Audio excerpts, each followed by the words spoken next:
If you're a millennial or part of Gen Z, chances are that you have heard that voice in your head that tells you that you're not good enough, that you're not going to be successful, or that you don't deserve happiness and love. This voice is what we call the inner critic. Having a loud and untrained inner critic often results in low self-esteem, depression, anxiety, unhappiness, stress, procrastination, imposter syndrome, and self-sabotage. If this sounds familiar, keep watching because let me tell you something, your inner critic does not have to rule your world. I am a licensed therapist and I'm here to teach you how to gain control over your inner critic so it doesn't work against you, but with you and for you. As we usually do in this channel, we're going to conceptualize the inner critic coming from a Jungian or shadow work perspective. And the goal today is to define it, to understand the roots or the cause of your inner critic, find the functions, and practice some therapeutic techniques that can help you gain control over it. So let's get started.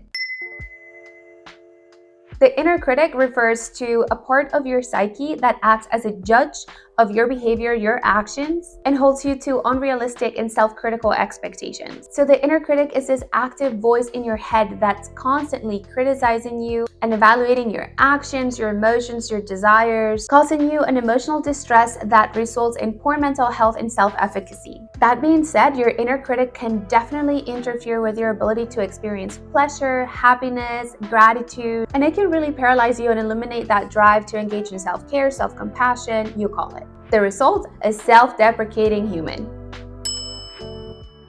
Some people are completely unaware of this inner critic voice and they can't separate themselves from the voice. I have many clients that come to therapy and they tell me, I'm here because I'm super negative and I've been this way my whole life. Well, that's not true. That voice is not you. It does blend really well, as I said, because you probably have heard it your whole life. And let me tell you how it develops. So when we are children, we have authoritative figures around us, our parents, our teachers, coaches, parents of friends, neighbors, family members.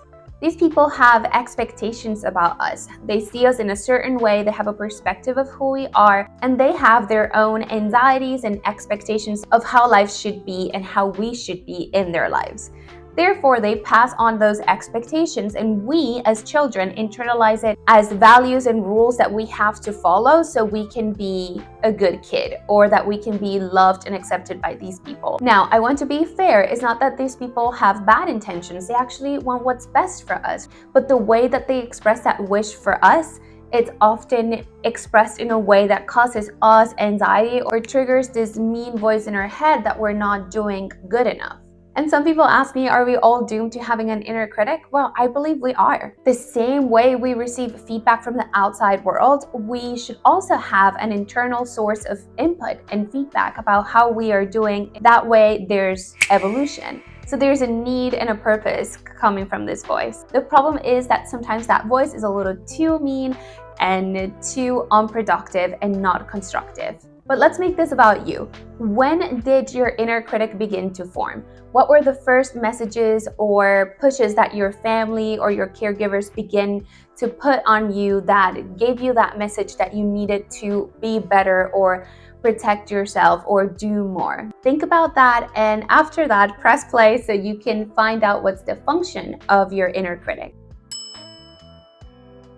I have been giving you some hints about what the inner critic can do for you. I said that for many of us, the inner critic develops from our parents' voice and our parents' expectations of who we need to be. And what do our parents want the most? Hopefully is what's best for us. So your inner critic probably wants a similar thing. It's possible that your inner critic wants to protect you from pain or protect you from something, or it wants you to work harder, or it wants you to be better, or it wants you to be alert. It wants something. We just got to the most important part of this video where I'm going to share a powerful technique that I use with my clients when we do inner critic work.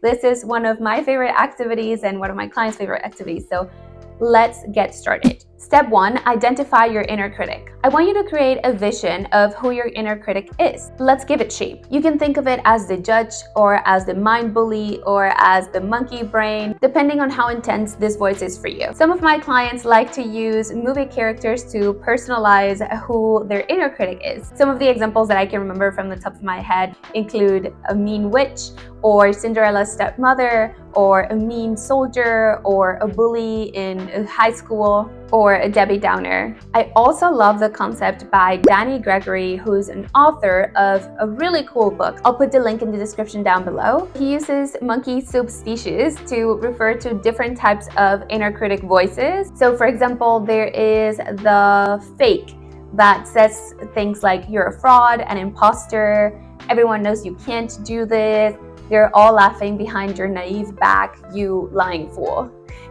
Or the holly monkey, you are sinful and childish, you have no self-control and think only of yourself. He gives very good examples of how this voice can sound sometimes, so you can get some ideas and identify what species of monkey your inner critic voice is. Step 2, expose the inner critic. So I want you to make a list of the messages that you hear from your inner critic. As I've said, always write it down in a journal. After you make this list, read it and try to analyze the message behind these words.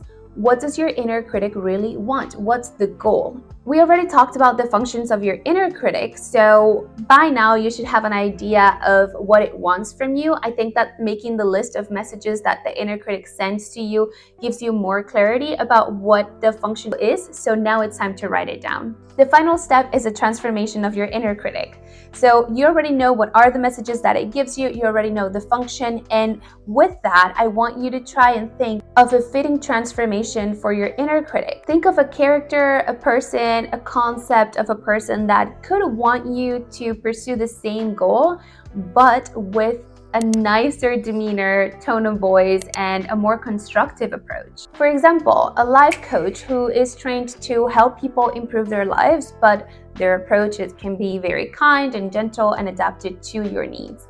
Or one of my clients mentioned, I'll never forget, a happy Buddha.